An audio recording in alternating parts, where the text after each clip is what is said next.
Please start making your way back to your seats. The next discussion will begin momentarily. Thank you so much.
Here and for sticking around. We have a couple of more sessions left, and I'm a little biased, but I think we've had a great day. We had a great night last night, a great day.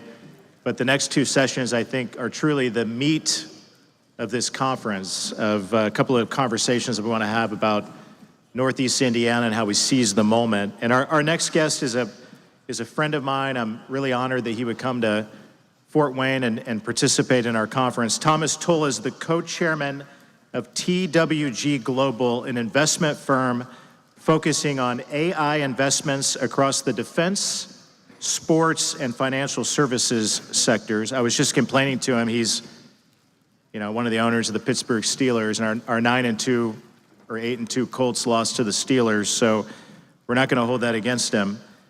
But we're glad to have him here. He founded Legendary Entertainment in 2005, during which time Legendary produced over 40 films with global box office grosses exceeding $13 billion, including the Dark Knight trilogy. So we can dive into that too if you all want to.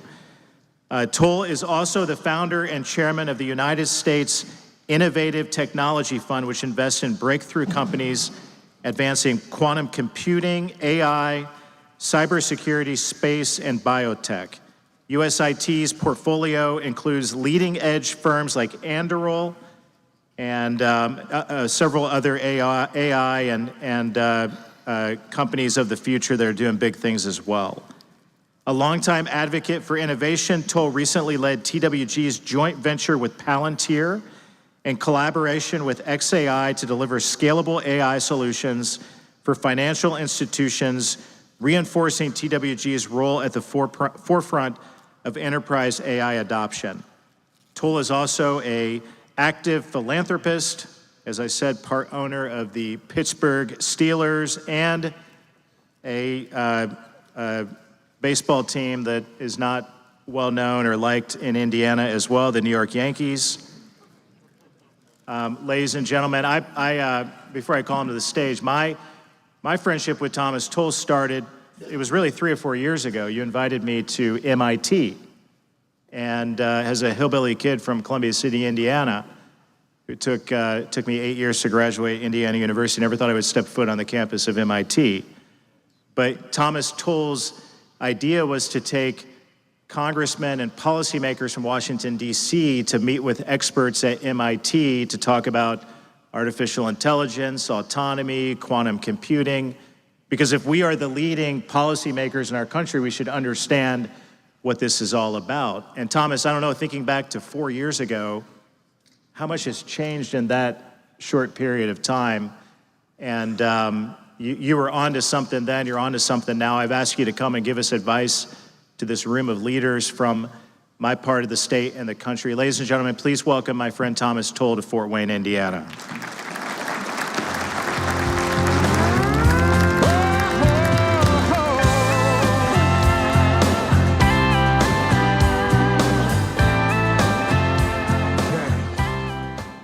Go back to that. You hosted at the time, it was Speaker Kevin McCarthy and me and my friend Mike Gallagher. We were talking about him a little bit ago. I mean, that was 4 years ago, and we sat with those really smart professors, the Dean of Engineering at MIT, and we dived into some of those subjects, and like I just said, I mean, so much has changed. Like, talk about the last 4 years and what's happened since then. Well, the idea and the impetus behind that is in working with the Defense Department and some of the committees on the Hill. One thing that worried me is the velocity of change has never been greater or faster.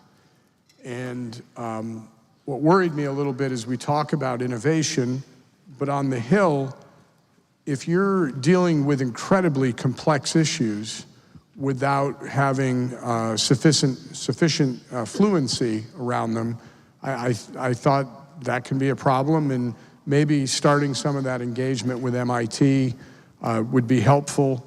Same thing with the Defense Department. We had the leadership of SOCOM take a 6-week class, and I can tell you that over the last 4 years, we just had the session with Armed Services and Intel Committee that came up, and even the level of questions and discourse is completely different. So, you know, I've never served in uniform. like some of you folks have, and I've never, I think what you do is volunteering, and I've never done that. So I've been very, very fortunate in life and want to do anything that I can do to help, because I think we're in pretty consequential times. I tell people sometimes, now that I'm in the Senate, it feels like I work in a nursing home. And one thing that we do, I think we're being recorded, so I'll be nice and I'll say less, but the senators, we eat lunch together every day, and like literally they have Jell-O at lunchtime.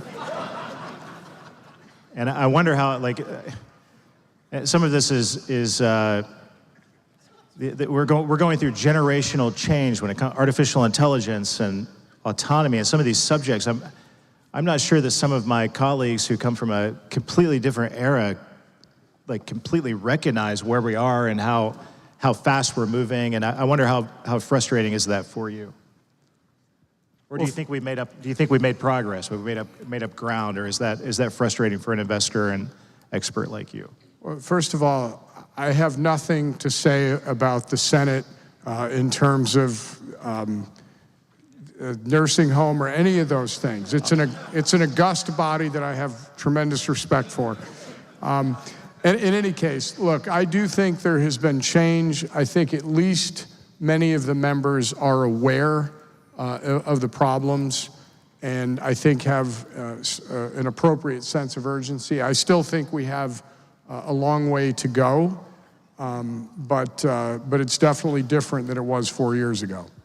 You're a major investor. I mean, I'm trying to be careful how I say this, but you have been enormously successful as an investor and innovator and what you do. I wonder if you could go back maybe 4 or 5 years ago to that point that I first met you. I mean, how much different is it today to get investors to invest in artificial intelligence, and especially in defense technology? I mean, we've come a long way, right? I mean, back then, would you have resisted those types of investments? And today, do you see more investors like you investing in companies like Palantir and Anduril and some of these companies that have gone big, and then whatever those companies are that are going to follow?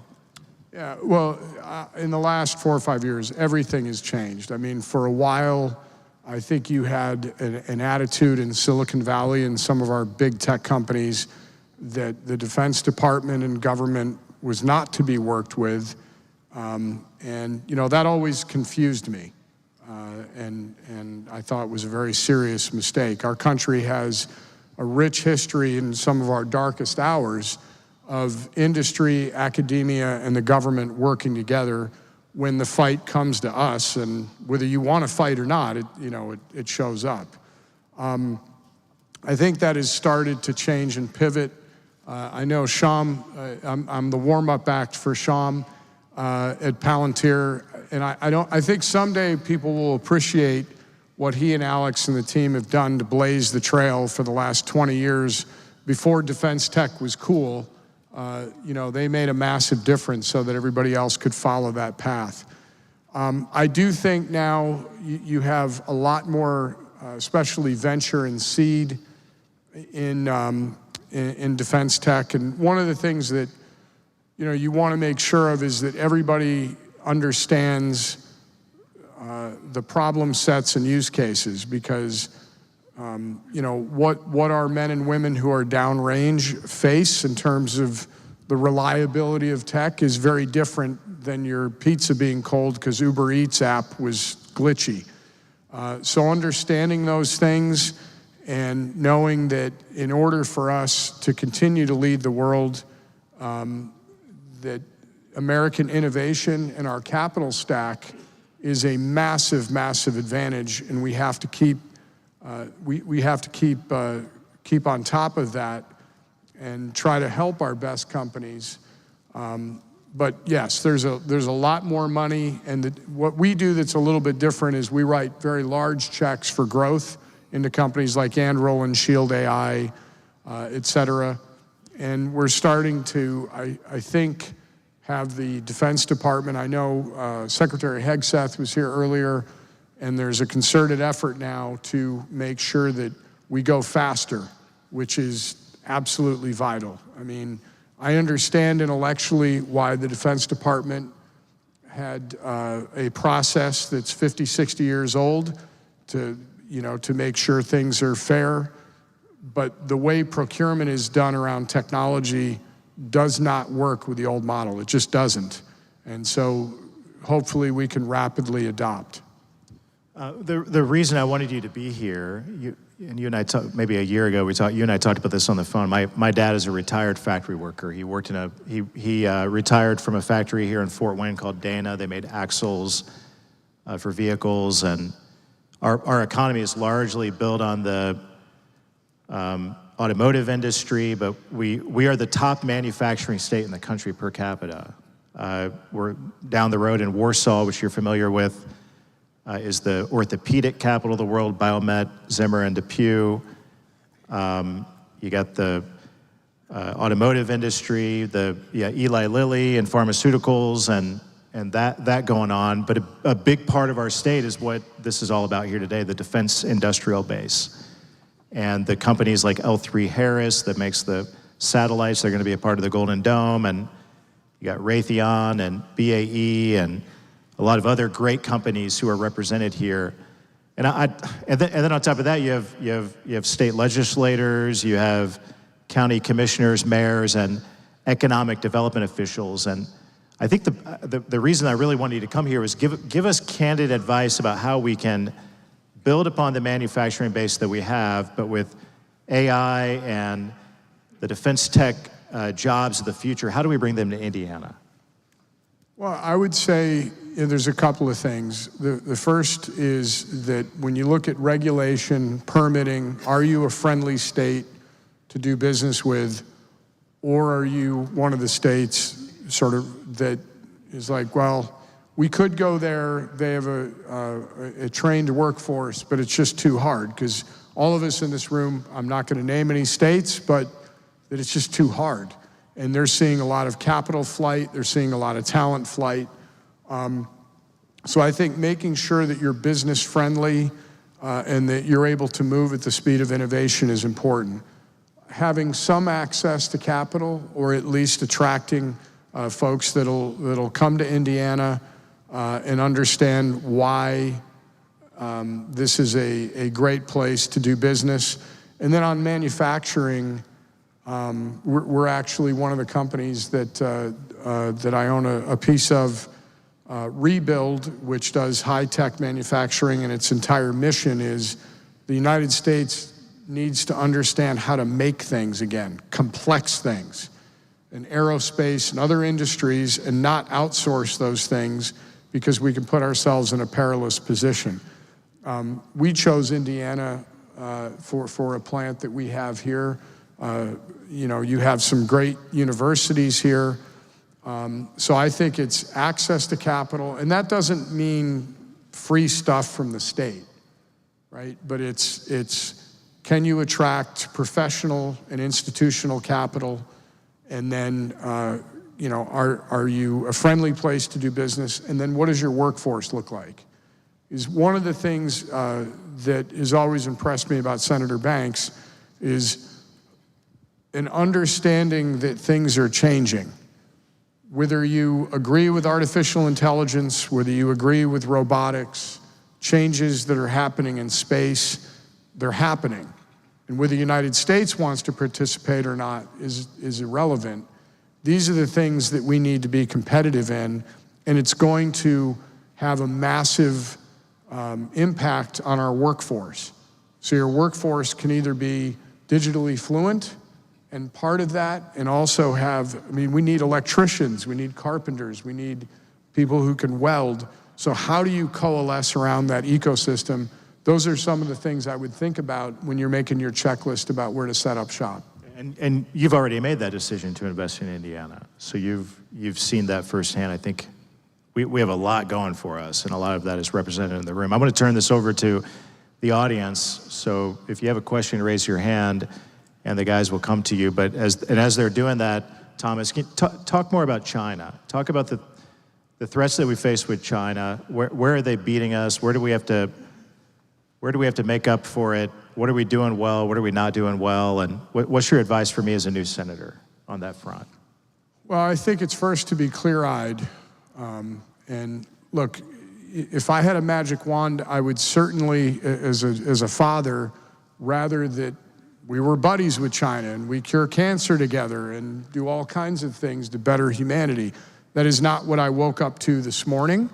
And I think being clear-eyed means looking at their business practices, and whether that's, frankly, stealing intellectual property and then subsidizing, price dumping, and then controlling industries. You can see that again and again and again, you know, forcing them to play fair in that arena, and then looking at their military buildup. Look at their repeated attacks on our critical infrastructure with cyber. You know, if you read President Xi's words, they're actually pretty open about what they're going to do. They'll tell you 5 years in advance. And again, I want to be clear that a kinetic conflict between the U.S. and China would be catastrophic for everybody, and I never ever want to see that. But I also am not seeing appeasement work, and I think we have to make sure. I'm not sure that decoupling is realistic. I don't know, you know, that seems super hard. But being able to be independent and not, again, waking up one day and saying, whoops, critical minerals. Okay, now we can be leveraged on that. When you look at, in pharmaceuticals and bio, the things that they, with antibiotics that they provide, these are, again, perilous places to find yourself. So what can the United States do to make sure that lines of dialogue are open? Diplomacy is first and foremost, but we look at their actions and we take counteractions and at least make sure that we can't be leveraged. Yeah, my name is Jeff Stringer with Absolute Machine. I'm a county commissioner in Wells County, and I hear everybody talk about the trades, and we need to get more youth into the trades. We put a lot of money into tech, but we also put a lot of money into kids going to college that don't give us any trades. So what is the plan? Maybe this is more for you, Senator Banks. What is the plan that we get academia to switch from basket weaving and Greek mythology to how do we get kids that are turning wrenches and actually adding what built this country, right? We're a blue collar industrial country, and we've lost that. We're outsourcing it. So what's the plan to correct that? Yeah, Thomas, you come from a similar background as me. We've talked about this before. Working class and blue collar, and I think that's a question that a lot of people have around here. I mean, we'll talk to Shaman a little bit about what he and Alex believe about hiring college graduates, because I know at least Alex has been vocal about that. But Thomas, what do you think? I was waiting to hear your answer, but I'll look, all I can tell you, I think, is from my seat, this is very 80,000 feet, but I look at two things. There are many white-collar jobs that are going to be displaced, full stop. The things that you're going to be able to do in the next 5 years with artificial intelligence will change everything. Robotics is coming behind that. It's not nearly as far along, but it's coming, and it'll accelerate.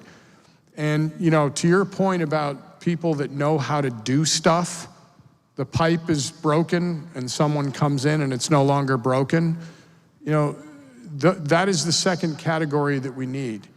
And, you know, I think what I find valuable, I was the first person in my family to go to college, and it certainly changed everything.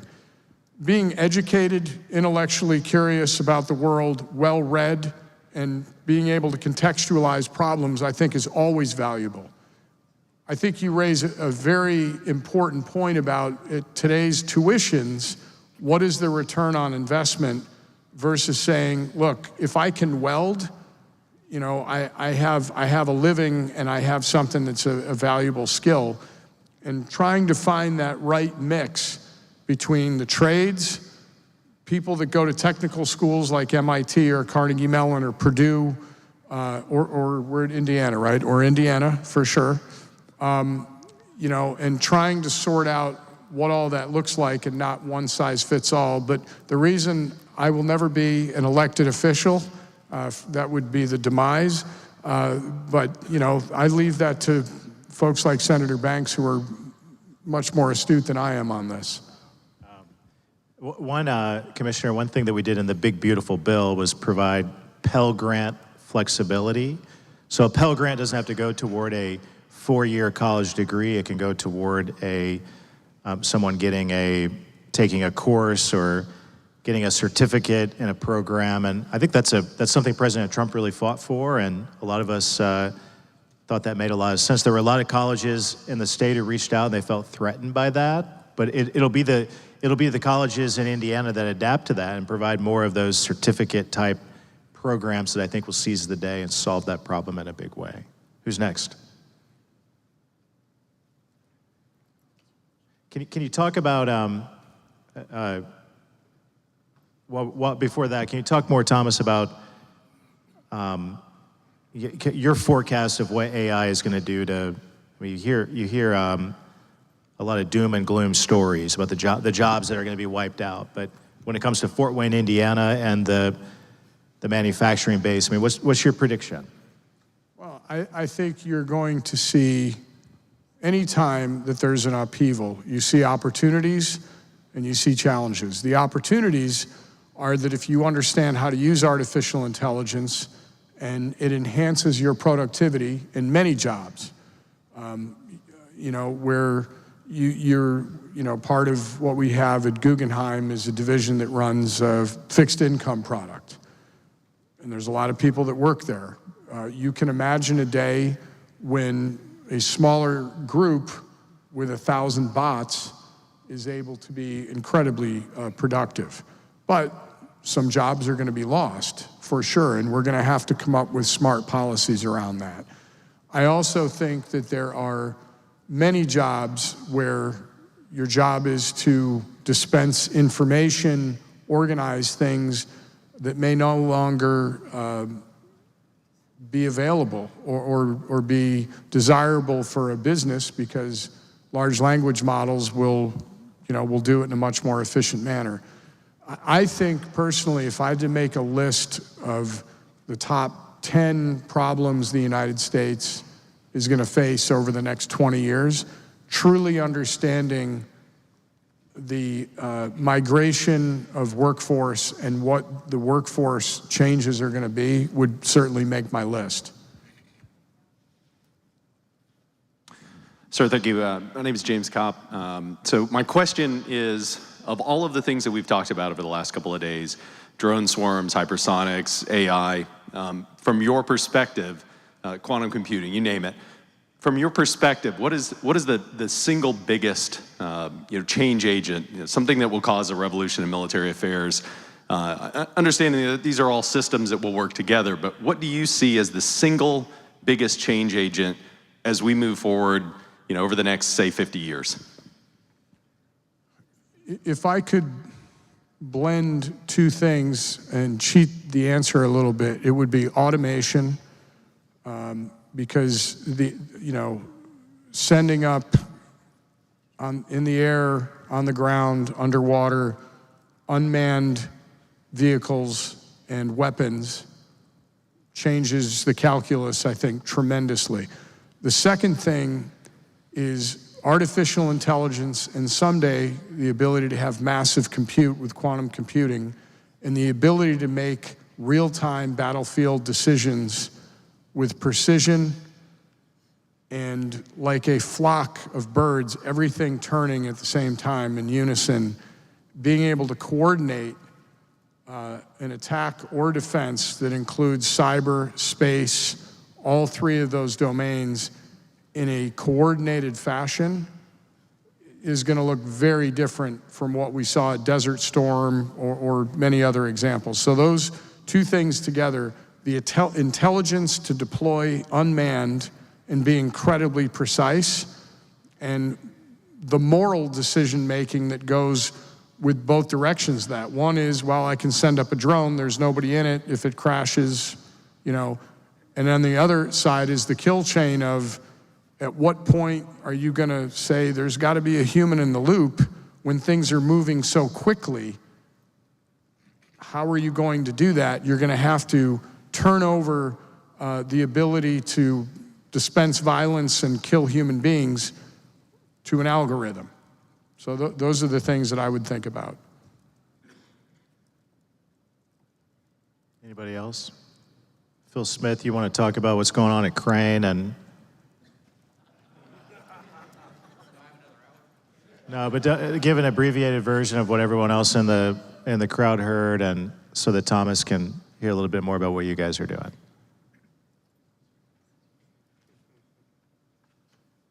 This is for him. He's an audience of one. Yeah. So you want me to talk about Crane and what we're doing? Yeah, I want Thomas to hear about what you guys are doing at Crane. In AI? Yeah, everything. Everything? I want you to make the pitch to Thomas to invest at Crane. All right. See what you can do when you're a senator? Yeah. It's unbelievable. Well, the whole crowd got nervous. I'm about ready to talk for another 40 minutes. So, He was on a panel a little bit ago and overdid it. But yeah. So I'm within SWC Crane, so we're a Navy lab in southern part of Indiana, and we primarily focus in on 3 mission areas: electronic warfare, expeditionary warfare, and strategic missions. So we're heavily involved in drone dominance. That's an emerging capability, both offensive and counter. We're deep in nuclear modernization, microelectronics. We're very involved in hypersonics. That's been a theme throughout, and I think the whole state's gotten involved in hypersonics one way or another. Electronic warfare, that kind of goes back to the counter drone and counter UX efforts. But I think the area where we are, if you look at the inflection point that we had, where I think this becomes a more fruitful conversation, is the real intention to start to collaborate with universities and industry, and pulling them in, recognizing that the government doesn't always have the best solution, right? We're very intentional now of working with industry, understanding what those startups are, what those innovation ecosystems are out there. And I think that's the area where we're getting more involved in, whether it's working with such folks like Honorable Dodd or soon to be Dr. Joel Jewell within the Office of Secretary of War, understanding where the department's going, understanding how the lab fits into that, how we go acquire things for the department, understand where that ecosystem is, and then who are those companies out there that need a little bit of help growing and scaling. That's going to be a big part of what we're doing in a program we call Mach XL. It's a brand new program we're kickstarting, where we have all these innovative ideas on hypersonic weapons, but we're looking for those non-traditionals, which ones have the ideas but need help scaling. So that's one area that comes to mind.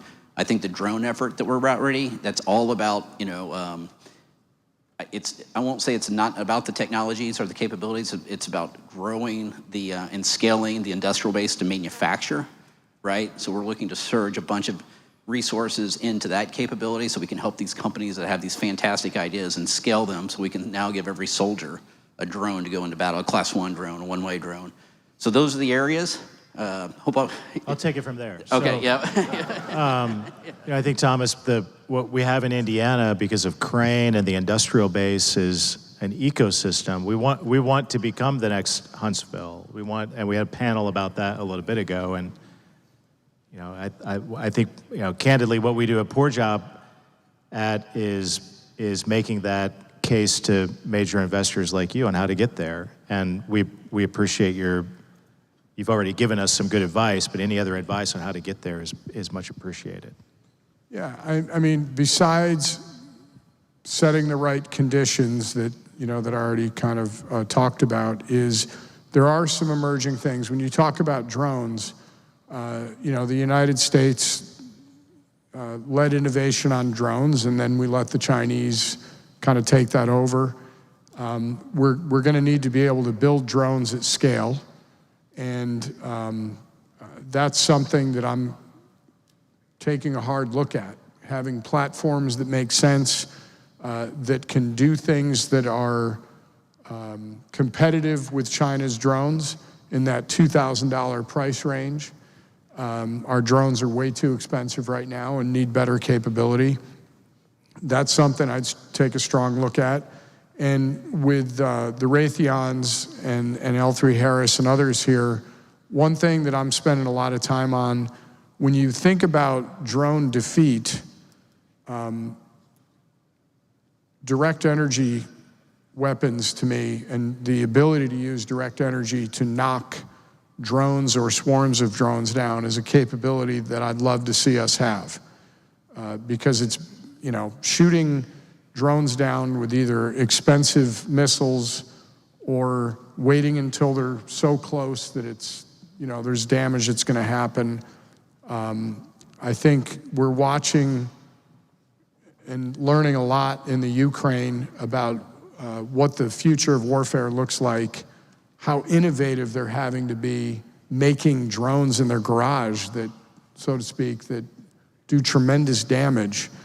And what we can learn from that and apply to that, I think, is incredibly important. So I think if you look at the industries and know-how that are here and look at what is the next thing up, I mean, we're going to need to make drones at scale. I do have some concerns when you think about it's probably 90% market share or something here in the US, that if you see drones that farmers use, first responders use, hobbyists use, they're all Chinese. And they have cameras, microphones, the capability to take in data. You know, there's a difference between being paranoid and prudent, and I'm not sure where the continuum is, but you know, having a bunch of drones fly around that are Chinese and have these capabilities is at least something that we should be aware of and think about. We're having a debate right now in the NDAA about banning DJI drones, which I'm all for. Ban the Chinese drones. I would imagine that helps cement investors like you investing in American-made alternatives. Would you agree with that, or am I? Yeah, no, look, if all of a sudden there's, you know, again, I could be wrong, but I think it's a massive market share because everything you see that is their drones, and all of a sudden you said, yeah, they're not available anymore. That's a tremendous market opportunity.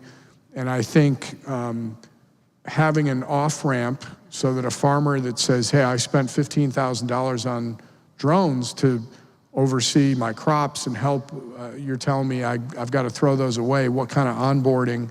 And I mostly like to see government stay out of industry, but in a case like this, where China has so heavily subsidized the drone industry, solar panels, EVs with their cars, you know, we just have to have, I think, thoughtful off-ramps for programs like that. But that's something that, you know, you have to ask yourself, does it make sense for the United States to have Chinese drones everywhere in our country? You know, I'm not smart enough to figure it out, but the answer to me seems like no. It means a lot to me that you would come to Fort Wayne, Indiana. You could be anywhere else today, but we have a lot of important people in the room, and we're proud of who we are and what we do. We build things here. We want to build more things, and we really hope that you'll be a part of that in the future. So thank you very much. Thank you, Thomas Tull. Thank you, everybody.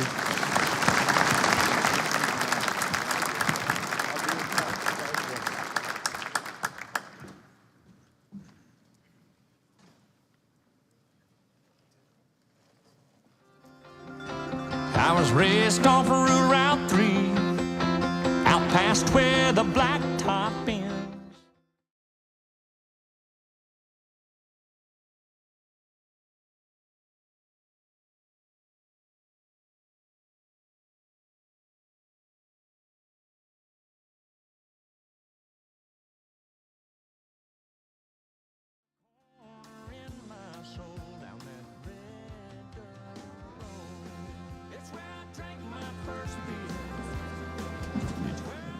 We are going to close this out. I, again, thank all of you for being here, part of a big day. I promised myself when I got here this morning I would not have a donut, the best donuts I've ever had. And I gave in and had one a little bit ago. So, and to top it off, Chick-fil-A on top of that is not, I'm going to have to do an extra round of Orange Theory in the morning to make up for it. So I I want to thank my staff again for all of their hard work in putting this together. We've had some incredible guests.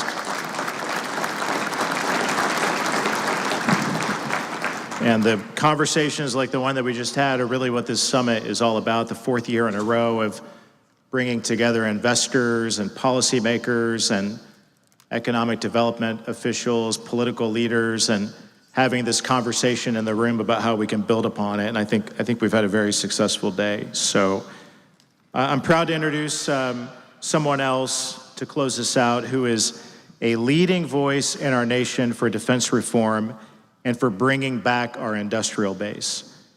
Shyam Sankar is the Chief Technology Officer and Executive Vice President of Palantir Technologies, where he drives AI, data analytics, and product strategy across Palantir's defense, intelligence, and commercial operations worldwide.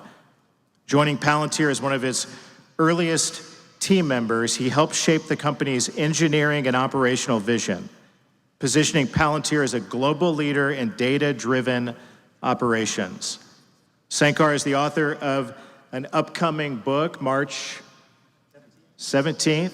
You can pre-order it on Amazon today, called Mobilize: How to Reboot the American Industrial Base and Stop World War III.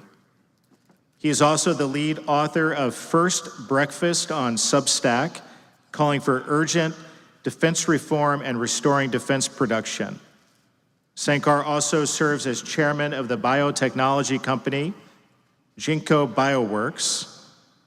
Please welcome my friend, Shyam Sankar.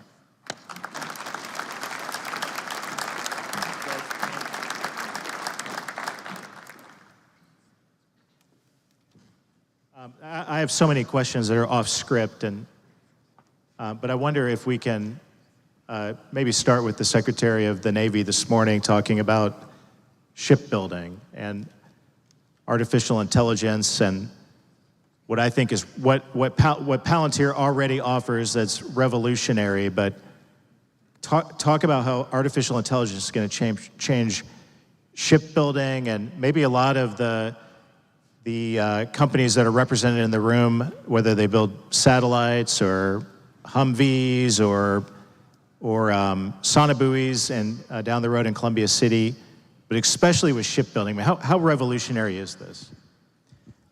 I think it's enormously revolutionary. And if you'll let me give you a long answer, because I think it sets the context to this. At the beginning of World War II, we were the best in mass production. We just invented it. Bill Knudsen first did it at Ford, then he did it at GM, and we made him a 3-star general. We actually had inferior technology. The Germans were better engineers. They made a small number of very exquisite things, and we could make a shit ton of mass. So much mass that Stalin was in awe of the mass that we could make. Unfortunately, today, if you apply that rubric, that sounds like the Chinese. And we sound like the country that has superior technology, but makes a small number of exquisite things. So I think we have to recognize that reindustrialization is an urgent priority. Now, the Chinese have spent the better part of 35 years strategically undermining every capability we have across our economy. So competing symmetrically is insane. But we have this gift that just came about, AI. And if we think of AI as about being AI, we will have lost the plot entirely. We will squander the opportunity if we let the doomers in Silicon Valley keep tricking us into thinking this is about AGI and job replacement. We will lose our birthright. AI is about, that is our asymmetric advantage. And by the way, AI was the one thing that was not in the Chinese long-range plan. You know, they are the best at long-range planning. We are the best at doing things that we don't even know we're gonna do. You know, what's the cowboy gonna do when he gets punched in the face? Even the cowboy doesn't know. That's an advantage to us. So how we wield AI to reindustrialize America, to use that as our asymmetric weapon to attack all of the weaknesses the Chinese have been investing in, that's the trick. That's what makes me excited. I can give you concrete examples from the deck plate and how it's doing it, but to frame this, AI is about giving the American worker superpowers. How do we make the American worker 50 times more productive than any other worker in any other country? That is how we're gonna win. Now, 2 examples of this. One, not from the deck plate, Panasonic Energy. They make every Tesla battery in the Gigafactory in Reno, Nevada. Exquisite high-end Japanese technology managed entirely by an American workforce. So it takes 3 years to go from being a new hire to being a very skilled maintenance technician on this sort of equipment. That's a very long time. Additionally, the workforce in that area is casino workers. So it's a little bit of a skills gap to go between casino and doing this. So with AI, we were able to build a training co-pilot for these technicians that got them up the curve in 3 months. Think about how much additional American prosperity that brings us. Think about how much you're bending the cost curve of building the next factory, which, by the way, they're doing in Kansas. And after this conference, I will tell them the third one should be here in Indiana. Now let's go to the deck plate. Our labor utilization is in the shipyards is high single digits, maybe very, very low double digits.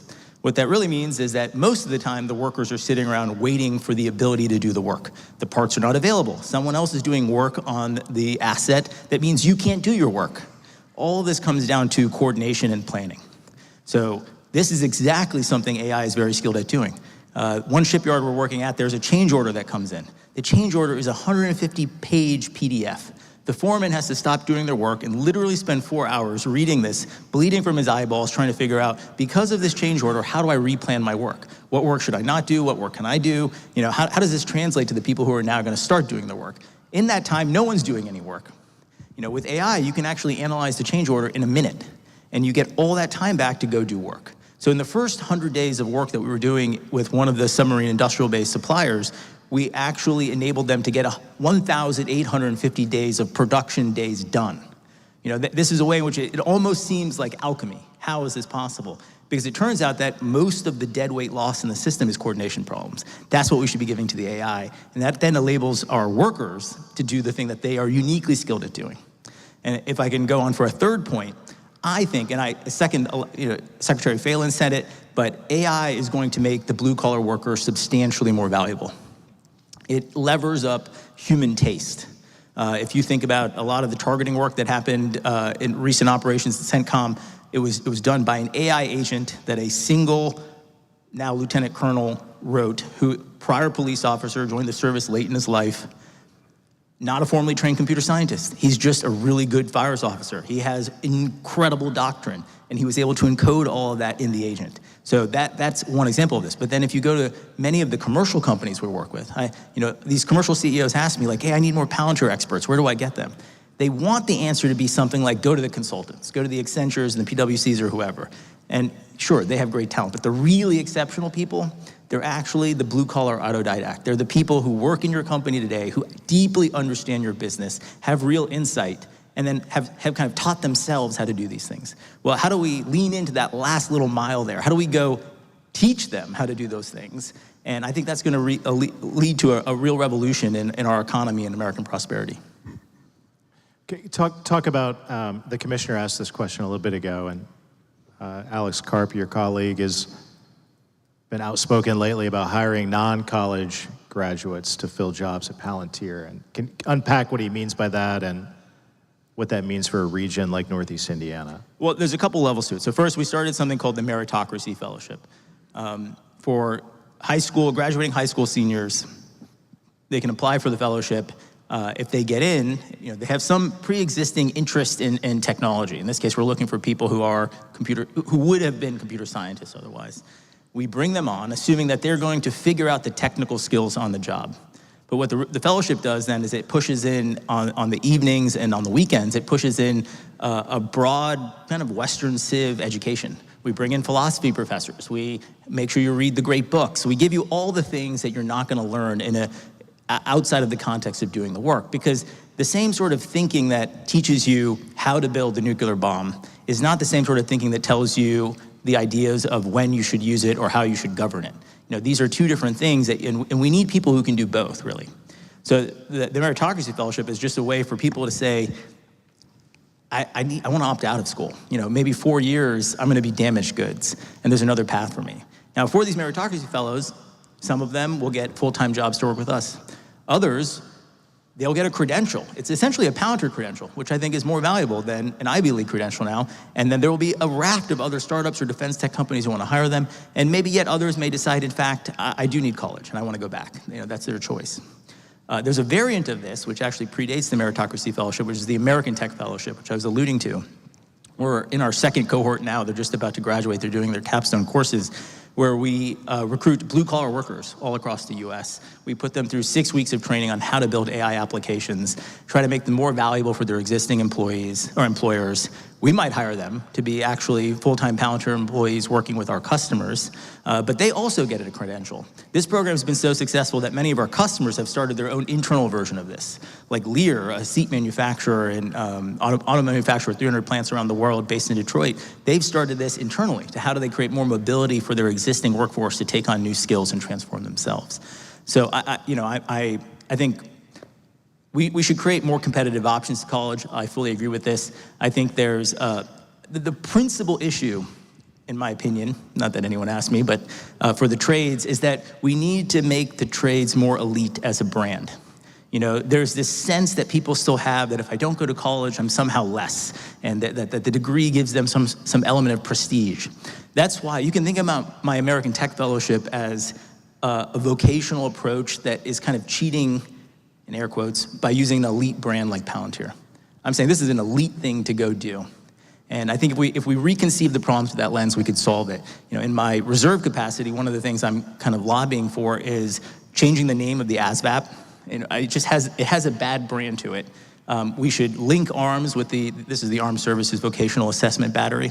We should link arms with the Labor Department and make this an actual credential. So it's broader. It's actually about American reindustrialization. And if you go to the armed services, that's one way of getting this credential and being assessed on it. But then also making sure, just like the Pell Grant, which I think was a great addition to the One Beautiful Bill, but making sure that you can use your GI dollars in very flexible ways to go get vocational training. I think so many of our current problems are largely explained by a just complete negative capital situation with college degrees. You know, you did everything you were told to do. And at the end of it, you feel completely gaslit. You can't afford a house. You don't have a good job. You realize you're never going to be out of debt. This is going to tear our country apart. You heard me talk with Thomas a little bit ago about the whole point of this conference, the defense industrial base that makes Indiana strong, economic development officials. I see several state legislators and commissioners and mayors in the room. And give us advice on how we build upon what we have. I mean, we've invited Silicon Valley people here in the past, but there's often a bias in Silicon Valley, I think, toward the heartland. And how do we overcome that? What lessons do we learn from other places to make our defense industrial base in Indiana even bigger? Well, I think you want to focus on talent density. You know, everything follows the people here. So how do you get, you have the anchor tenants, how do you get every new defense tech company to want to have some sort of presence here? I think you can get a lot done by, I was hearing great news from Epirus about how easy it was to test their technology in Indiana. That matters. That's sort of the friction of doing anything in defense tech is so high. If you can just be the place with the least friction, the gravity well will pull everyone down here.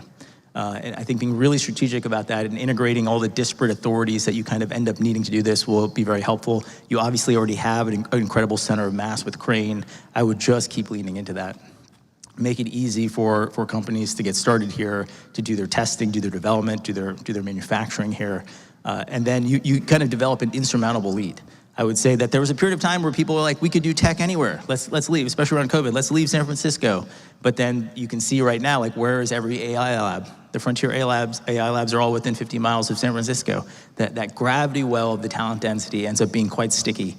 And I think it's up for grabs right now with not just the defense industrial base, but more broadly the American industrial base, which I think you also have, with Caterpillar and all of the great companies that are manufacturing here, you have a head start on. Because the future of defense manufacturing has to be dual purpose. A missile is single use, but let's not forget that Chrysler used to build missiles and minivans. Ford used to build satellites until 1990. General Mills used to build torpedoes and inertial guidance systems.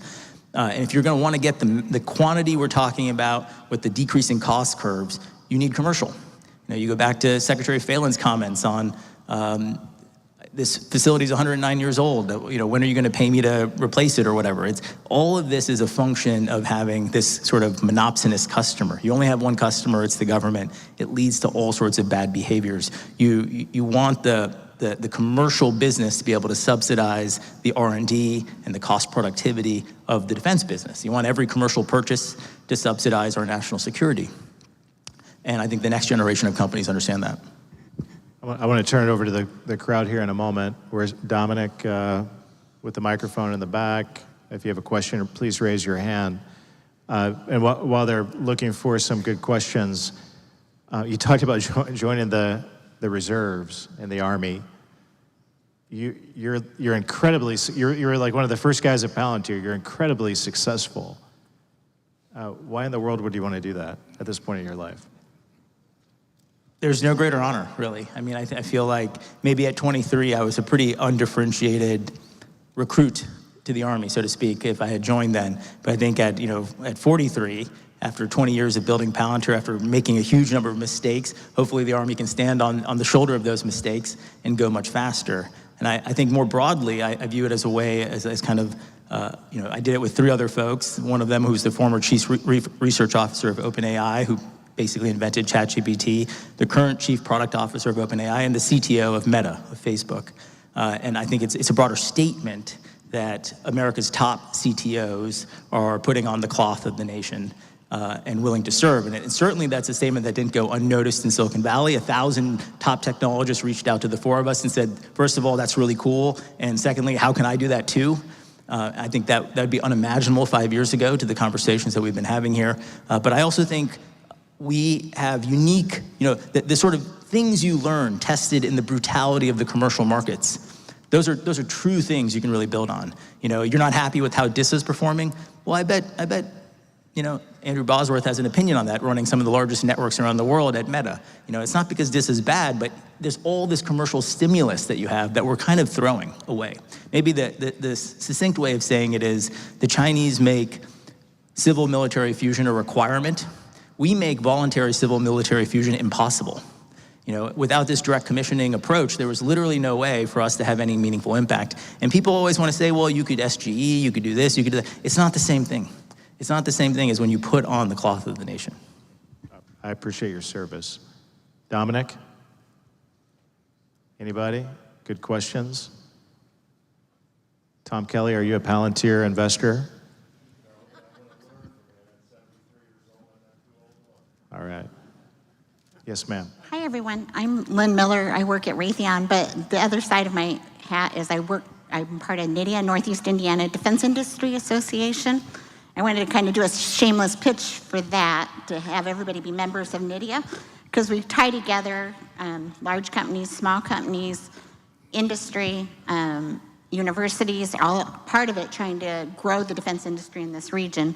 But my question to you is the practical side. I'm very practical, like, okay, so we've got all these great small companies in this area, but they don't have the funds to go out and hire a full-time BD guy to find about all the opportunities. They can do the manufacturing. Suggestions for small companies and for using NIDIA to somehow leverage those relationships and get them information. Like, that's how they found out about this event, for example, right? They could read their email.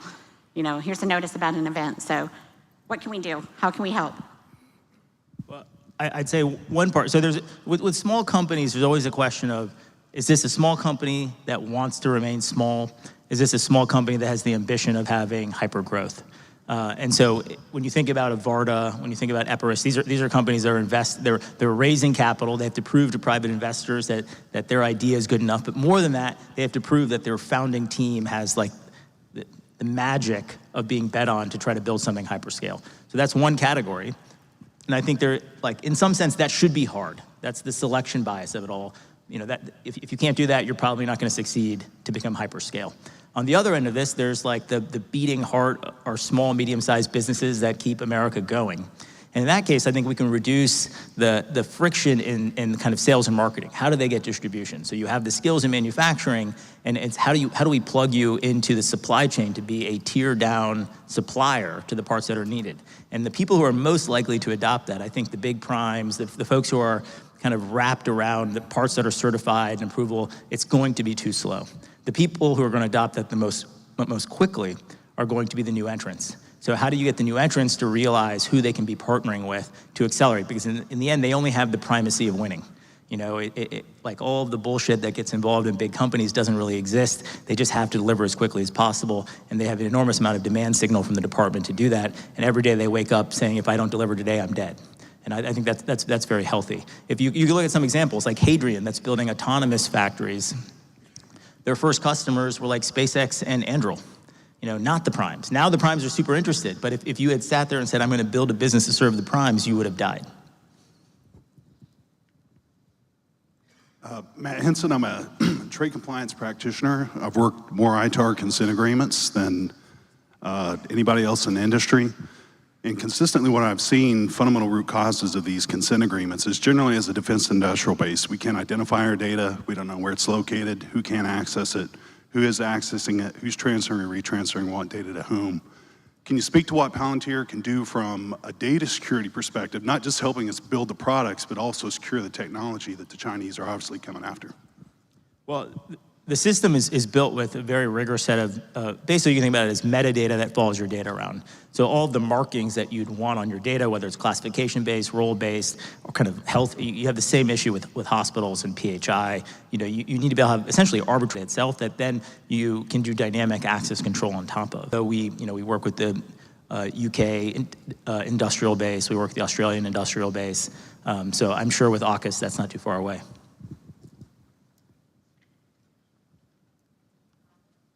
Yeah, thank you for being here today. I'm Dave Abbott, state representative for this part of the state. And what we're doing, we're trying to incentivize, my question is going to be to you, how can we do more to incentivize you to invest in our state? What we're doing right now, I'll just say a couple things here. We passed a bill called Senate Bill 1, and what that's doing is we're reducing our income taxes in the state from 3.3 or 4% down to 2.9 over a period of years as incentives. We're also taking our personal property tax thresholds for a business, especially small businesses, which is currently $80,000, and raising that up to $2 million, so we bring more people in to be non-taxed and have a reduction on that. Including also our depreciation. We're taking the 30% floor of depreciation down to 0. And then we're encouraging tech parks. Eli Lilly is going to be putting billions of dollars into some infrastructure that we've invested in for them. My question is, what specifically can we, as especially legislators, look at to improve that environment for you to want to invest in our state? I think you're doing all the right things there. You're certainly doing more than a lot of states are doing. So I don't think I wouldn't have any asks on top of that. You know, I think one of the hardest things is kind of getting the market to meet. So probably the only thing I would put on top of that, which may not fit in your job jar as a legislature, is you can, you have great universities like this, but then companies need to come here to get to see the talent. Figuring out that there's an inverse model of this, which is, putting a little bit of the pebble in the shoe of the professors and the schools to go out there and try to place their best students in companies. Be advocate, be the agent, be the Hollywood agent for your top talent. The reason that's actually much more levered. They may seem on first blush like that doesn't seem that scalable, but that person, everyone knows where the top kids go to work in the younger classes, and they all want to go work there next. So it actually becomes a self-fulfilling pump. That you're priming the pump by doing that, and that generates a critical mass to get companies to build offices and infrastructure here.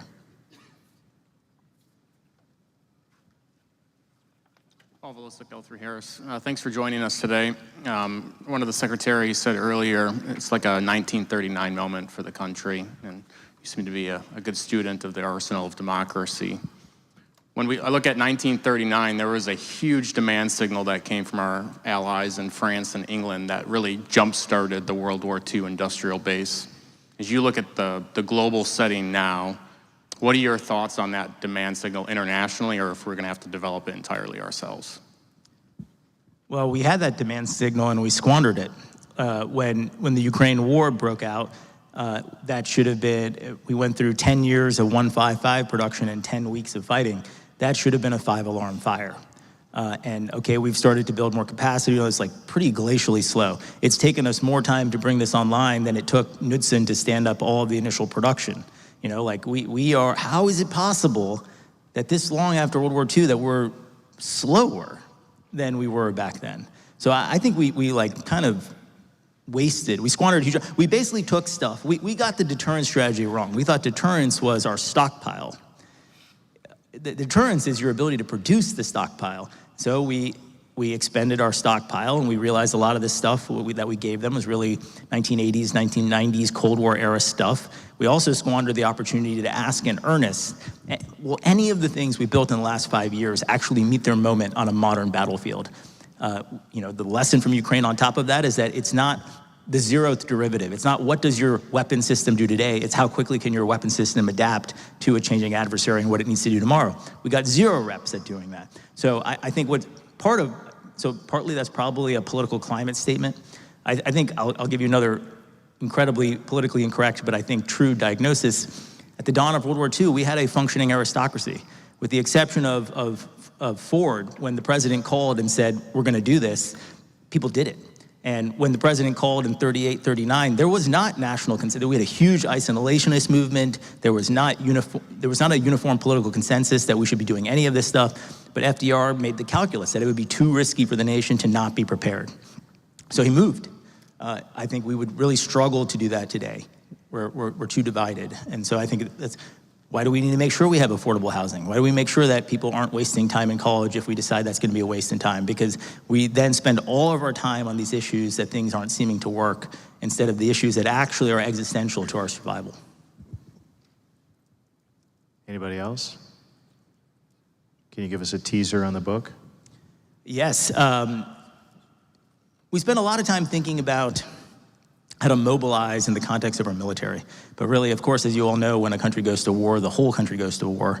And our deterrence for the next war will come to the adversary's assessment, is our whole country committed to doing this? And if the adversary makes 80% of our generic medicines and thinks they can withhold that, what is the average American gonna do when they have to choose between their 5-year-old dying of a trivial ear infection or fighting to preserve freedom? They're going to fold. What are you gonna do when rare earths can be choked off this trivially? We have to really look hard at what's happened here. We're so committed to free trade that we lost the plot on this idea that, the Chinese subsidize their industrial capacity to the tune of 4.9% of GDP. That's more than 50% more than we spend on defense in total. So we're completely underestimating this situation. So the part of the book is making an argument for the need to mobilize the whole country and to Thomas Tull's point, to see with clear eyes that, it's not enough in the CCP's eyes for China to prosper. America must fail. And if you look at that in a clear-eyed way, if you look at their actions, look, it's their business prerogative if they want to buy American soybeans or not, although I suspect farmers in Indiana will have a strong opinion on that. But I think they'll have even a stronger opinion on how dirty of a trick it is to try to smuggle in agricultural funguses so we can't even grow soybeans. So if you look across every single dimension, that is what's happening. So that's one part. The second part of the book is to understand the recipe that worked.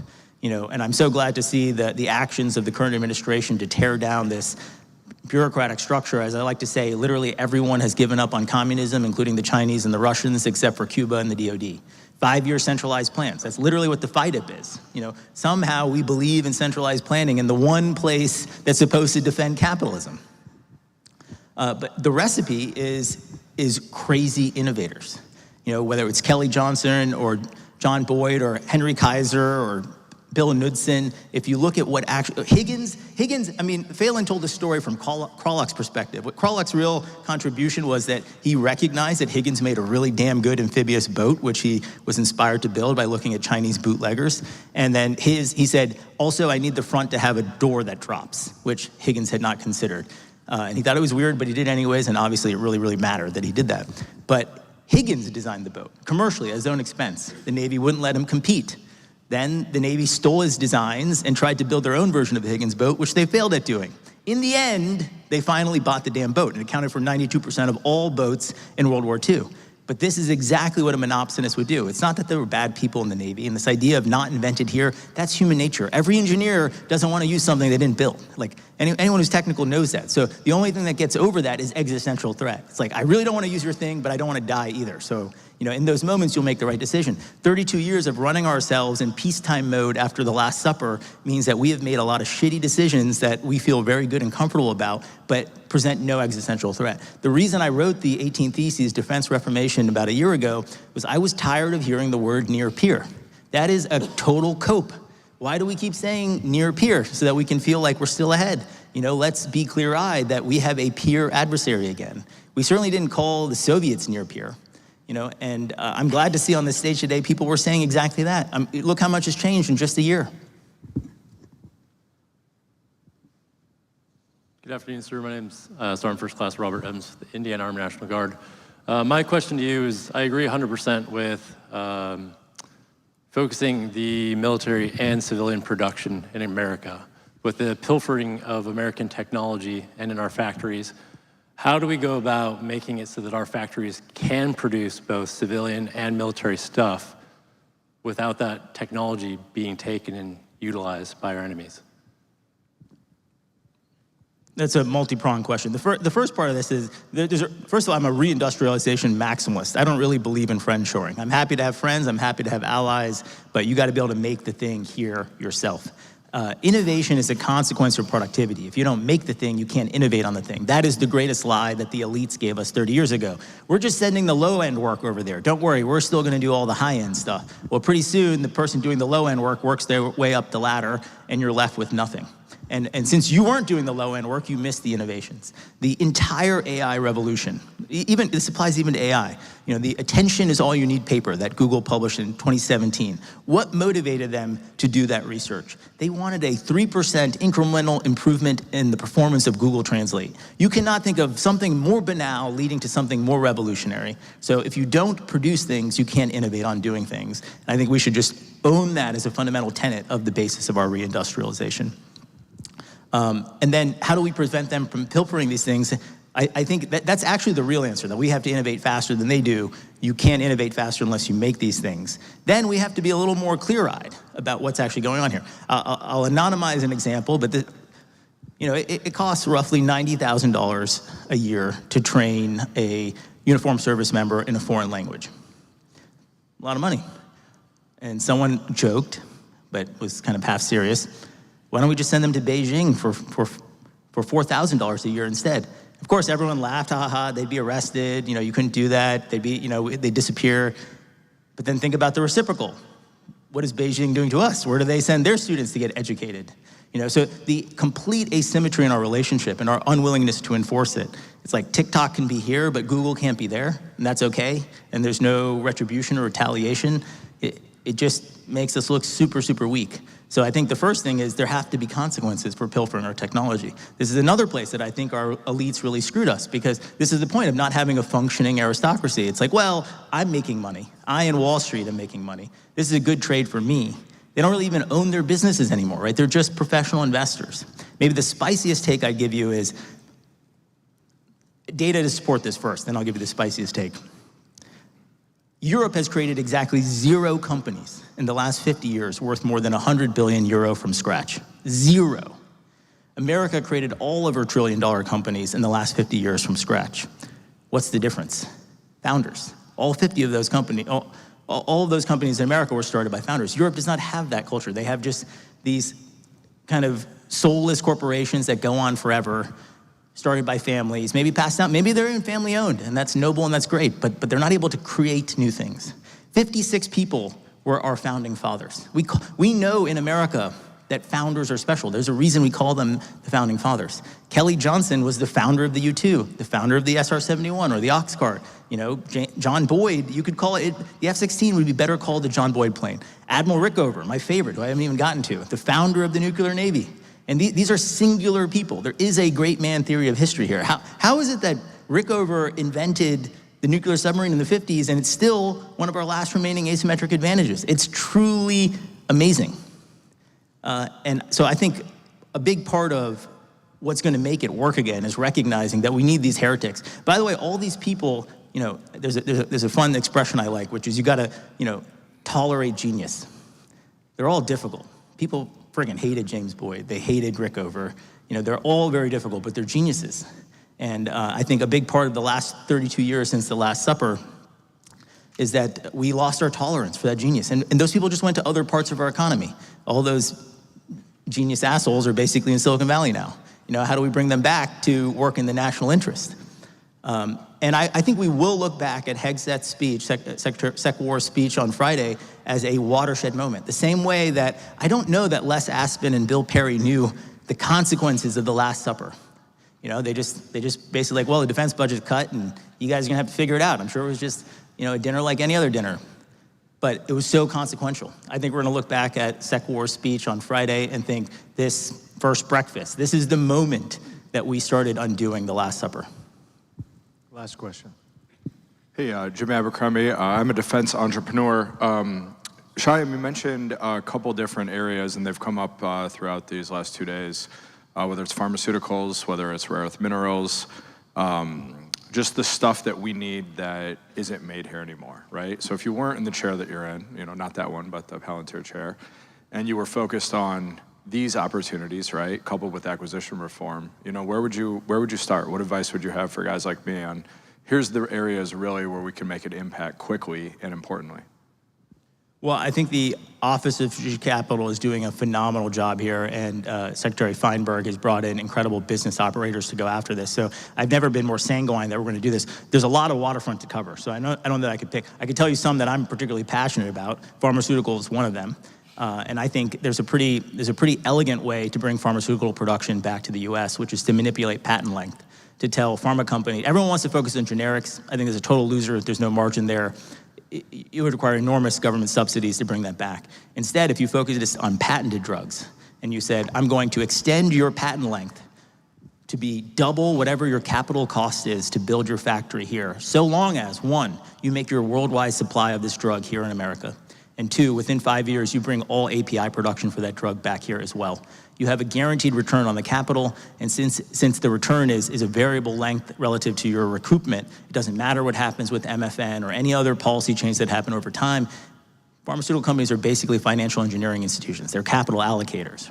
So they're gonna have a very easy time underwriting this sort of decision. That's gonna lead to massive capacity buildup, massive accrual of tradecraft that you can then use that overcapacity to build generics. And when the shit hits the fan, if it does, you would always know you could make the generics you needed when you needed them, even if you're not gonna make them right now. That's not an option today. I think we should be thinking, you know, I know it's a little bit controversial to extremely controversial on the right, but I think we should be thinking about eminent domain and federal authorities to go faster. We have not had a new mine in this country since 2002. It takes 30 years to bring a mine online here. Why? All sorts of BS reasons, basically. None of it is physics. None of it is a fundamental restriction of the universe. It is all self-imposed crap. And for the things that actually matter, we should get rid of those things. You know, so that part's totally doable. I think we graduate 300 mining grads a year because there's no jobs here. So like there's a whole bootstrapping problem to this that I think you could just attack head on. I was so glad to see the MP Materials deal get done. I also felt a little gaslit that over a problem that we're roughly gonna solve for $1 billion between MP and Vulcan, that we let the Chinese hold us hostage. We've been wringing our hands for 10 years for what is effectively a rounding error relative to the last 10 years of defense spending. So this is really the problem that I think Office of Strategic Capital has been super strategic at thinking about, like what parts in the supply chain. It's not just the end product. Where do I need to invest along the whole way so this works? And as a nation, by the way, we used to do this. Titanium didn't just come to be. It requires strategic investment and subsidies by the Air Force at various points along the way so they could get the end product they needed.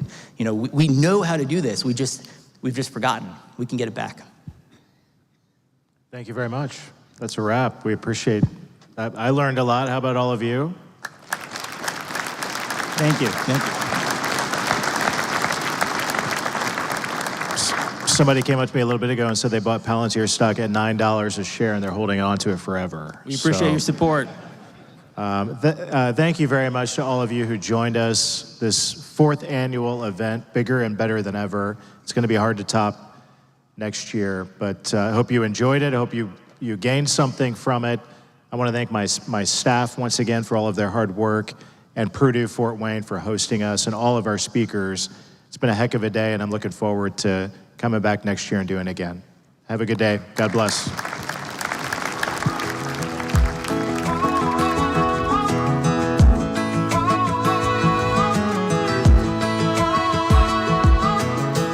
Girl, it's high time I tell you, no more.